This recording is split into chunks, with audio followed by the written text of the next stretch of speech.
Nah, kemudian setelah tidur itu tidak bisa tidur, badan dari Pak Agus ini terasa panas sekali, panas seluruh tubuhnya. Dan saat itu Pak Agus ingin buang air kecil ya, ingin kencing. Akhirnya kencing ke kamar mandi, dan ternyata Pak Agus ini justru malah air seninya, air kencingnya ini berubah menjadi darah. Itu Pak Agus di dalam mimpinya bertemu dengan seorang nenek-nenek tua yang meminta Pak Agus untuk ikut di alamnya. Dipaksa-paksa seperti itu. Akhirnya Pak Agus menolak dengan keras. Saya tidak mau, dengan pokoknya sebisa mungkin Pak Agus menolaknya. Kemudian untuk neneknya ini rambutnya putih, mukanya pucat, sudah hancur ya, sedikit hancur. Kemudian pakai baju putih ya, seperti kuntilanak itu, untuk memaksa Pak Agus ikut ke dunianya. Kata istri dari Pak Agus, ketika Pak Agus sampai di rumah itu seperti orang kesurupan, ngamuk-ngamuk, guling-guling, seluruh pakaiannya dilepas paksa ya, dirobek-robek seperti itu. Akhirnya Pak Agus telanjang saat itu, telanjang, guling-guling di halaman rumah, dan pokoknya seperti orang kesurupan.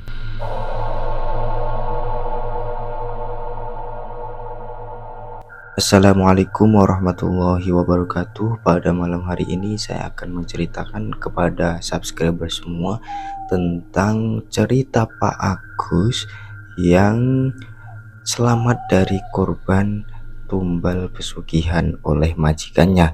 Nah, majikannya ini sebut saja namanya Pak Timon ya. Ini hanya nama samaran, nama aslinya tidak Pak Timon karena dijadikan privacy ya. Nah, berawal mula ketika Pak Agus ini sudah tidak bekerja selama 2 bulan. Pak Agus sudah memiliki istri dan kedua anak ya, merantau di Jakarta yang awalnya kerja di salah satu industri yang ada di Jakarta. Kemudian tidak bekerja selama 2 bulan. Akhirnya Pak Agus ini mencari kerja dan bertemu dengan Pak Timon. Akhirnya Pak Timon ini menawarkan sebuah pekerjaan untuk menjadi sopir pribadinya. Awalnya Pak Agus tidak mau ya, karena tidak sesuai passion dari Pak Agus.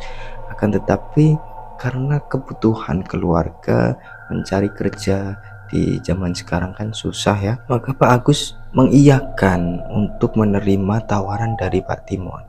Pak Timon ini seorang keturunan Tionghoa yang tinggal di perumahan elit Jakarta. Pak Timon ini hidup sendirian, ada di satu rumah besar di perumahan elit, tidak ada keluarganya sama sekali. Saat itu ketika Pak Agus bekerja selama 2 bulan di rumah Pak Timon, itu tidak pernah melihat seorang pun keluarga dari Pak Timon. Ya, pikiran dari Pak Agus ya positif tinggi saja, mungkin keluarganya ada di kota lain atau di mana gitu ya. Akan tetapi selama 2 bulan Pak Agus tidak pernah melihat keluarga dari Pak Timon.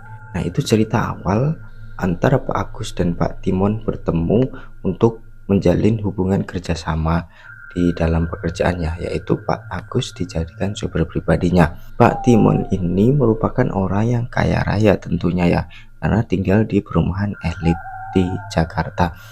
Nah, suatu ketika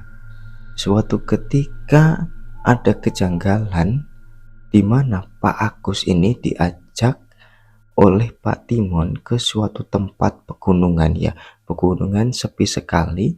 Ketika sudah sampai di tempat tersebut, itu Pak Agus disuruh berhenti di sebuah pegunungan. Kemudian Pak Timon turun mobil pergi sendirian. Pak Agus disuruh untuk tidur atau santai-santai lah di situ ya. Akan tetapi Pak Agus justru tidak bisa tidur karena ketakutan. Ngapain Pak Timon sendirian pergi ke gunung? Kemudian Pak Agus ini menunggu berada di mobil sambil rebahan, sambil main HP dan lain sebagainya. Itu kejadiannya lama ya, sampai di Jawa Tengah itu jam 12 siang, itu sampai jam 3 sore. Tentunya Pak Agus ini kan jenuh juga ya.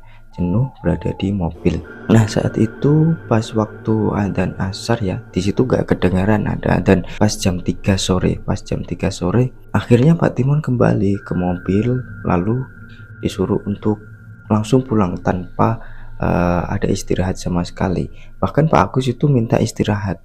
Pak Timon, saya capek, saya letih, saya minta istirahat dulu. Tapi Pak Timon menolaknya.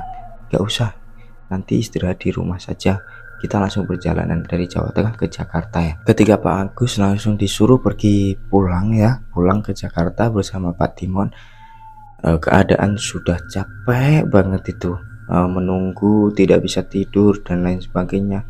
Kemudian perjalanan dari Jawa Tengah ke Jakarta ini kan cukup lama, saat itu sampai malam ya pokoknya. Kemudian Pak Agus langsung istirahat di sofa, tapi Pak Timon justru melarangnya. Jangan tidur di sofa, kali ini kamu tidur di kamar pribadi saya saja, kasurnya enak, empuk dan lain sebagainya. Awalnya Pak Agus menolak, tapi justru Pak Timon malah memarahinya. Jangan ikuti saja perintah saya, kamu itu saya gaji, kamu itu sopir saya dan saya bosnya, kamu ikuti saja perintah saya. Akhirnya ketika Pak Timon memaksa Pak Agus untuk tidur di kamar pribadi Pak Timon, akhirnya Pak Agus mau saja dengan sedikit sungkan dan lain sebagainya lah. Masa sopir tidur di kamar pribadi Pak Bos, kan gak enak juga ya. Nah kemudian setelah tidur itu tidak bisa tidur, badan dari Pak Agus ini terasa panas sekali, panas seluruh tubuhnya, kemudian dingin, panas, lanjut dingin, gitu terus menerus.